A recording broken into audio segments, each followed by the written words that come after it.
lakini pia kwa actually kilichotokea kuhusiana na clip ambayo inaenea mtandaoni na nini na mtaani, watu wajaribu kusema kuna ABCD kuhusiana na clip ambayo inamhusisha Pattern.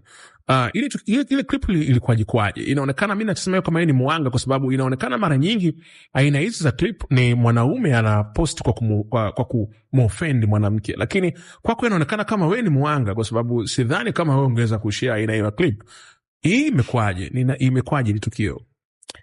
Cha kwanza mimi nilianza kusikia hizo story, lakini nadhani ni kikundi cha watu ambacho kilikaa kikaarrange. Unajua kwenye industry kuna vitu vingi sana. Na usipokuwa makini unaweza, yani muda wote hata unaweza hata ukajiua ujue usipokuwa jasiri. Kwa hiyo nilipoona kitu kama kile nikajaribu kuhandle situation, kwa sababu sikutarajia kama kitu kama kile kinaweza kutokea.